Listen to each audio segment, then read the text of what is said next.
What's up, everybody? Welcome back to another episode of the Fitlosophies podcast. Per usual, I am your host, Cody Johnson, owner of Chapel of Training, and I have an incredible special guest here with me today, Crystal Schiller, who is going to give you a lot of great information. So join me in welcoming her onto the pod.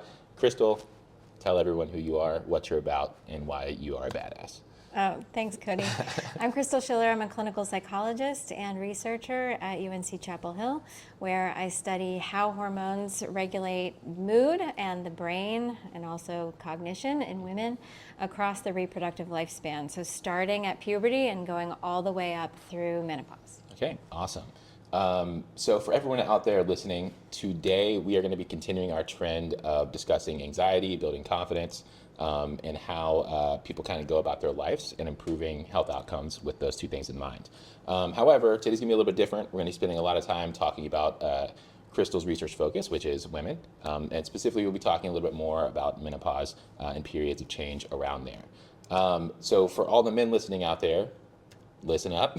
These are things that you also need to know, as well as there's probably a lot that we can learn about ourselves by also listening and supporting these women who are out here, and especially women who are leading the charge, like Crystal. So with that being said, Crystal, this is your soapbox. Today's going to be acting a little bit more like an interview. Pretend that I am the average man and that I know literally nothing about women, okay? I probably will interject with a couple things, but I'm going to try my best to come from the basis of not really knowing much, okay? So, what exactly is menopause? So menopause is the period, it's actually literally the time when a woman has gone for an entire year without having a menstrual cycle. Mm-hmm. So that is how menopause is defined. But the transition up to that point is called perimenopause. And so perimenopause is getting a lot of attention in the news right now because that's the time when women have the most symptoms that are troubling. Mm-hmm. So usually after menopause, after women have been through that menopause transition and they're about 10 years out, they don't have any symptoms anymore. Mm-hmm. But it's that perimenopause, the period of time when they're transitioning. They start having irregular periods, hot flashes, night sweats, insomnia, a super fun time. And so for some people that lasts like 10 or 14 years. Okay, wow. So a lot of women are being told by their physicians, this is temporary, don't worry, you'll get through it. But for a lot of people, it's a significant amount of their life. Yeah, that's a long time. Like 10 years to experience kind of these things that, from what I hear at least, they're often, like you said, just told like, hey, this is temporary, get over it, kind of, is a long time to go without really having an answer. Yeah. So I guess like with that in mind, taking the entire like landscape from the healthcare standpoint, what does that landscape or environment for like health look like for perimenopausal women and menopausal women right now? And then what does current research tell us about women? Yeah, so there has been research over time on menopause and the menopause transition, but a lot less than one might expect. Mm-hmm. So until last year, the National Institute of Health didn't even track the amount of money that they were spending on menopause. Okay. So that just happened. Okay, tough. And we did a study as part of the National Academy of Science to help understand the amount of money that was being dedicated to women's health. And what we found is that the amount of money that they're putting into women's health research has basically stagnated. So even though Congress is giving or had been giving the NIH more and more money every year to do health research, only about 8% on average has been given to women's health research over the last 10 years. And it wasn't increasing, it was actually a little decreasing over time.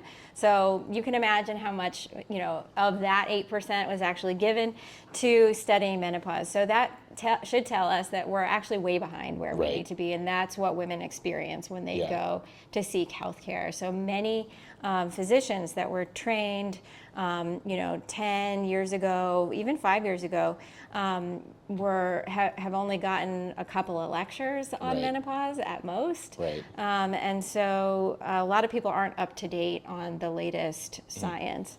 And we see that when people come to our clinic and also enroll in our research studies.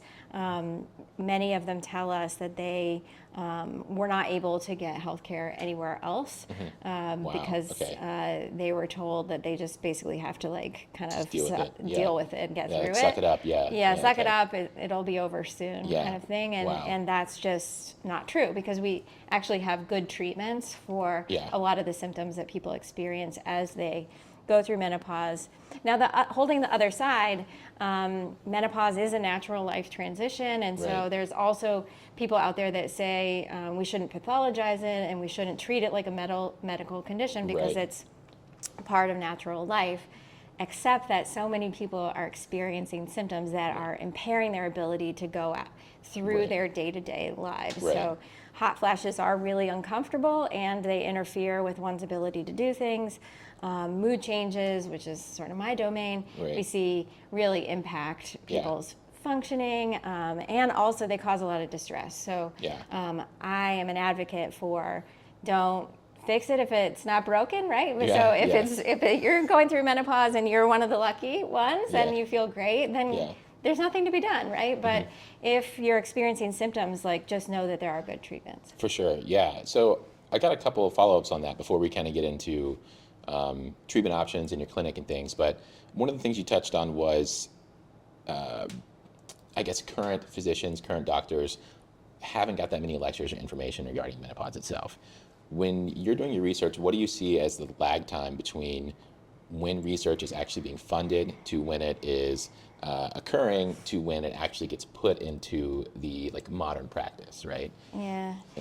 20 years? 20 years. Yeah, Okay. so it takes time. So research often starts with preclinical studies. So that means studying something in rodents most often. And now it's interesting because mice and rats don't actually have menopause. Okay. And so we have to Okay. figure out a way to create menopause Yeah. in animals in order Wow. to study it.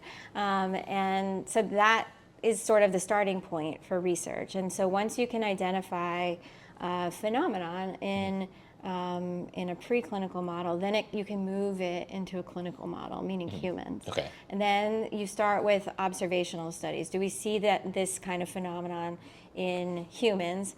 And then beyond that, then you can start with interventional studies. So then how would we design a trial to test whether something might be effective? Yeah. So like hormone therapy, for Right. example.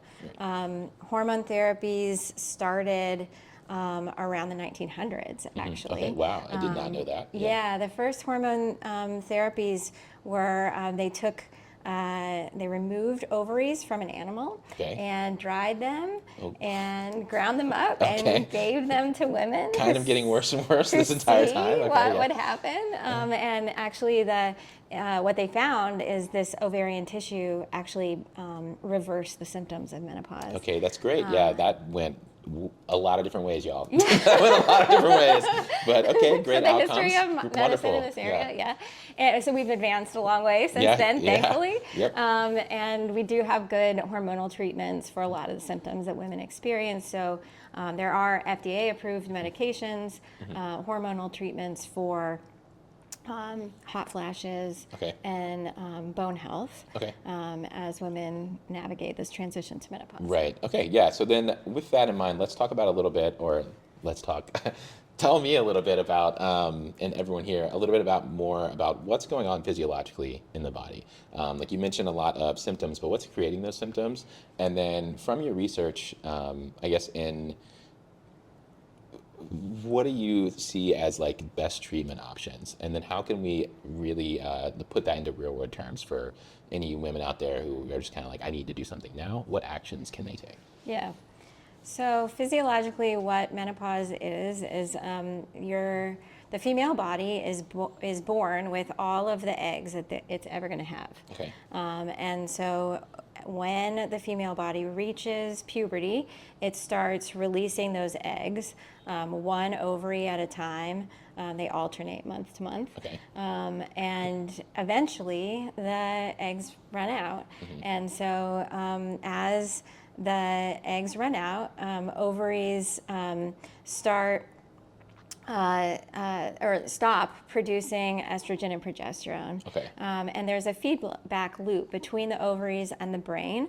And so each month this is happening, and the brain sends a signal to release more hormones and release the egg, and that sort of cycle happens, and that's what governs the menstrual cycle. Okay. Once the ovaries run out of eggs, the brain is sending the signal like, come on, wake up, right? Yeah. And What are we doing? nothing's happening. Okay. And so actually what that causes is the ovaries to release hormones in bursts. And so that actually causes a lot of hormone variability day to day. So whereas hormones released in a predictable pattern over the course of the menstrual cycle, once a woman starts transitioning to menopause, that early transition is marked by extreme hormone variability.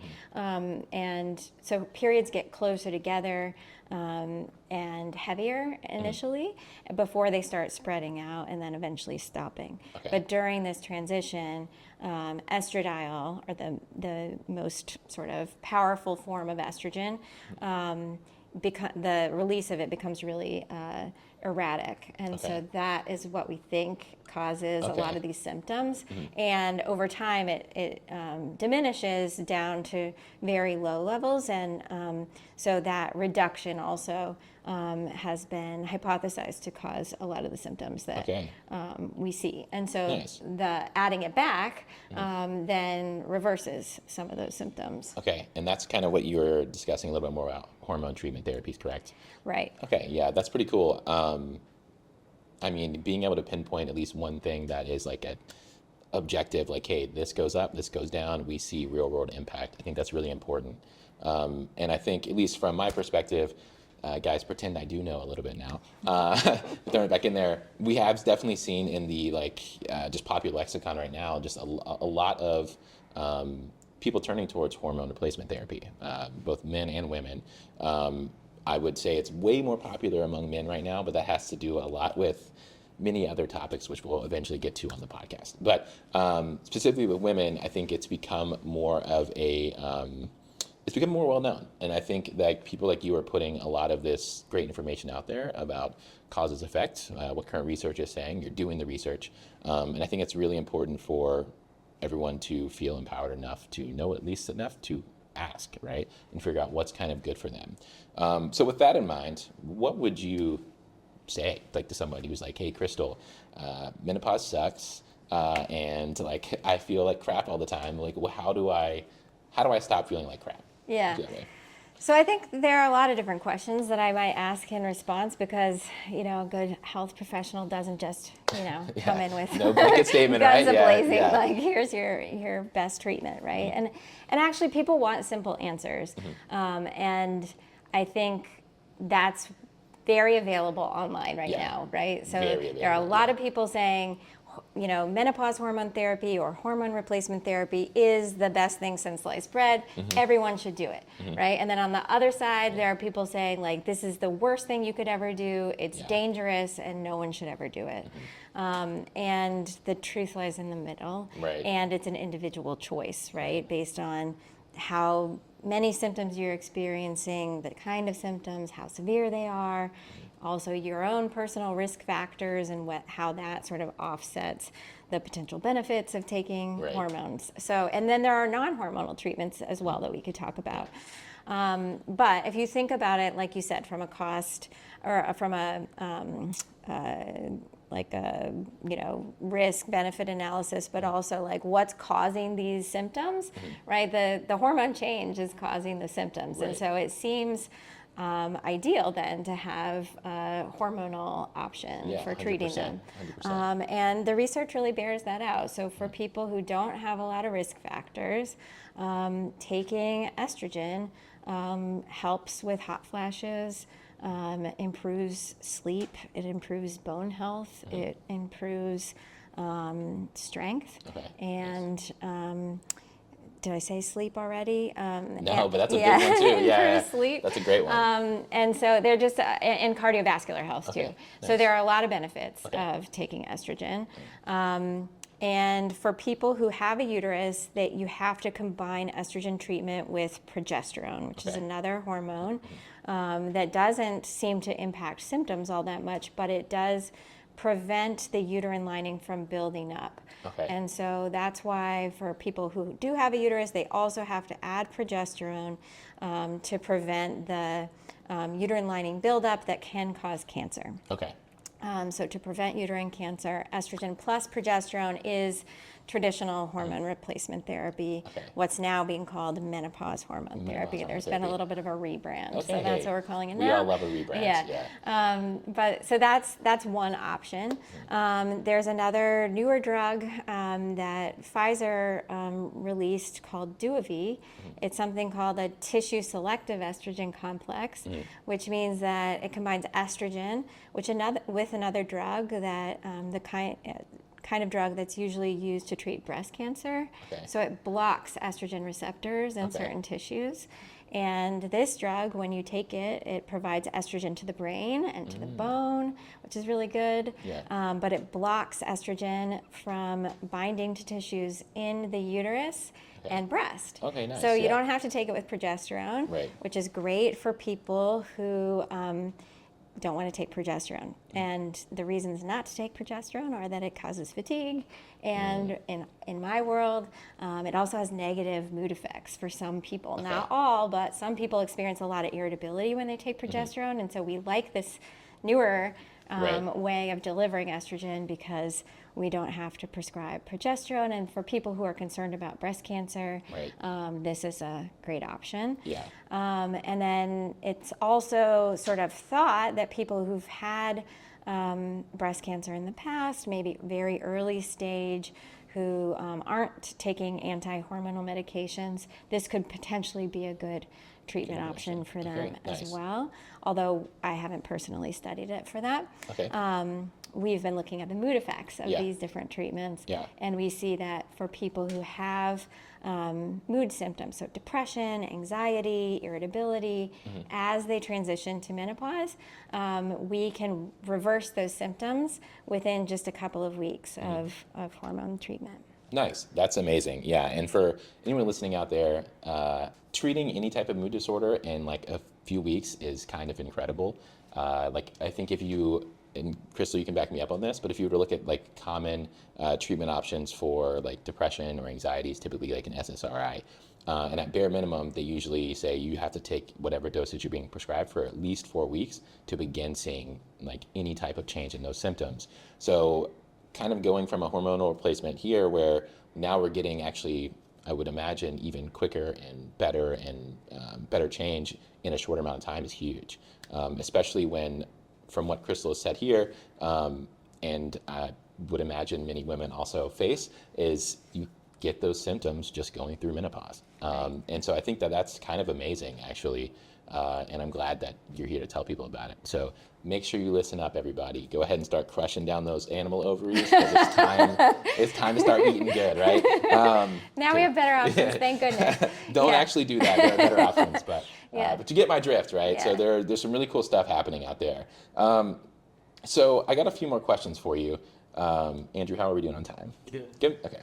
Got a few more questions for you. So the first one is how do we empower, pre-menopausal women or young women to prepare for this? Like, what should they know and what should they be doing now to just kind of stave off symptoms or to better empower themselves when they get there? Yeah, it's a great question. I think, you can think back to when you're in elementary school, and usually around 3rd or 4th grade, they take everyone into their separate rooms, right? And they learn about kind of the human body and what puberty is going to be like. My son is going through that now, and he's really excited about Is he? Okay, Wow. related to puberty that might come for him sooner rather than later. Good luck. Yeah. But I don't think he understands the gravity of what's going to hit him. But anyway, they do a reasonably good job of educating people at that age about the changes that are coming, right? But there is no sort of analogous education for women who are about to go through menopause. 100% and agree. so we need more attention, and this great right now because menopause is in the news all the time. But I think what is missing is what you said, that it's important to know about these changes before you experience them. Right, yeah. Right? Because be prepared, yeah. I hear from a lot of people who are like, oh yeah, I'm experiencing brain fog. Like I can't remember anything. I walk into a room, I can't remember why I'm there. I even have trouble in a conversation. I can't remember what words I was going to say. Right, yeah. Which is a super common phenomenon during the menopause transition, and it's distinct from the normal aging process. Right. And so I think people are starting to put together that this is a menopause symptom. But Yeah. then when I ask about other things that they may be experiencing, like more anxiety or irritability, Yep. people are shocked to learn that that is a symptom of Yeah. menopause. Yeah. And then also all the body changes that happen, the changes in pelvic floor strength and, Yep. sexual health. That happen, and Halle Berry's been doing a good job of talking about Yep, this lately. we had a discussion on this. Yeah, great. But so that's doing a lot to raise awareness. But I think for women who are 35, to know that these changes are coming can be helpful because they have the opportunity to do things like, strength train before they get to that point to be prepared. Yeah, no, I think that's great. Yeah. And you mentioned strength training. So shameless plug, everyone out there, which you should be aware of that I'm going to shamelessly plug everything that we do. But we actually have a series that we partner with Crystal and her research team on. We call Mitigating Menopause. And it is right now it's a 1-day workshop where we come in, we have a good presentation on what menopause is, its symptoms, and how exercise, strength training, and other forms of fitness can lower the symptomatic effects of perimenopause and menopause on women, as well as a 4-week series online to follow along with a lot of just general research and guidelines to approach these symptoms with, right? So obviously the name, it's in itself, mitigating menopause. We want to mitigate the negative symptoms of that. So shameless plug is over. Please go check it out. But also be on the lookout, if that is you, be on the lookout for when we're hosting our next one. Any shameless plug in there? No, I was just going to say, there's not a lot of great evidence related to exercise and reducing things like hot flashes. Right. But we do see bone loss and muscle loss as women transition, and doing things like strength training and jump training, everybody's favorite. Sprint training, yeah. Sprint training can really help offset those changes. 100%, yeah. And for everyone else out there listening, the best time to ever get started with any of those things is right now. Because after a certain point in our younger years, you're going to have maxed out your overall potential for muscle gain, for performance measures, for a lot of different things. And if you don't start now, it's going to be harder to reach that point or to improve that potential, or what you can do the longer you wait. So we want to get started on that as soon as possible. You could get started with us. Another shameless plug. So the right time is now, and also it's never too late to start. And also it's never too late to start. Yeah. Don't not start because Right. you didn't start. Make sure you do start. Yes, good call. Yeah. Okay, so with that in mind, Crystal, how can people support research like yours?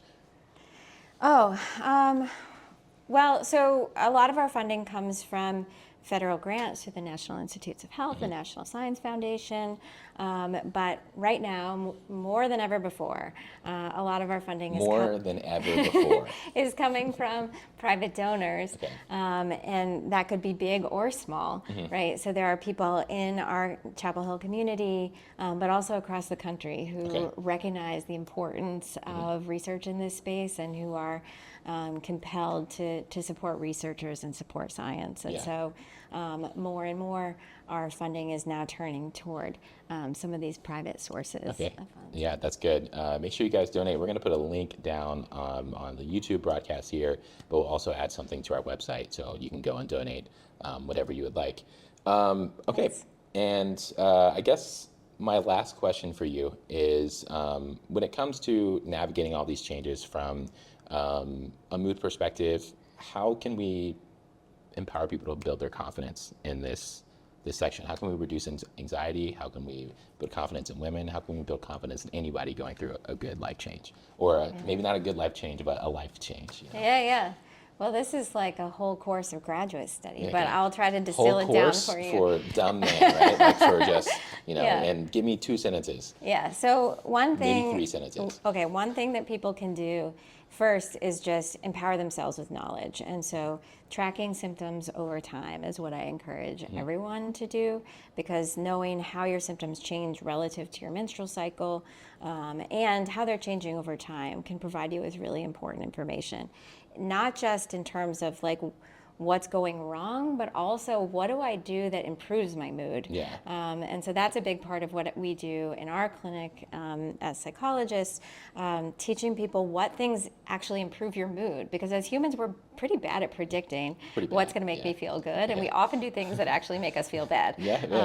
Many times. Okay. Right. Yep. And so for me personally, working out is one of the things that feels bad sometimes in the moment, but it helps me feel really good in the long run. And so that's helped me commit to that practice. Excellent. But so things like exercise, spending time with friends, like small things that you can do day to day to help you feel better, actually can build and grow and improve your mood in the long run over time. And then also, I think exercise is beneficial for the other reason that you mentioned, which is feeling good in your body. Right. And I think as we transition through any life stage, bodies change, right? And bodies are going to change during the menopause transition. The media tells us as women that we shouldn't allow that change to happen, and that we should do anything we can to continue to look like we're 30 years old. Yeah. But that's not realistic. And so building strength and noticing the things that your body can do is really important. And thinking about, I like what Peter Attia talks about, like thinking about a long-term goal of being able to get on the floor and play with your grandchildren someday. Right. Like how much, strength are you going to need, and balance do you need to do that? And then where do you need to get to now in order to make sure you can still do that down the road? Yeah. I mean, so anecdotal here, but one of my goals longer in my life is to be able to beat my kids, if I ever had them, in a race when they're a teenager. So gonna try and stay as fast as I can, but that is declining rapidly right now. But set good, manageable goals over time. And I think that that's often, at least in my profession, where we see people have the most carryover into building confidence, reducing anxiety, and all of those aspects. Crystal, do you have anything else you want to throw out there? Any plugs that you want to put in? Well, thanks for having me, Cody. I think it's important what you said at the very beginning. So men, if you're still listening, good for you. This is important information for people to have. And I think it impacts everybody's lives to know how the aging process works and how it works differently for men and women. The insights that we have into how the female brain changes over the lifespan actually can be used to improve men's health as well. 100%. So the more information you have, the more power you have. It's like supporting one another is a good thing or something, right? Turns out. Turns out. Who would have thunk it? Well, Crystal, thanks for coming on. Glad to have it. Everyone else, we'll see you next time. Thanks, Cody.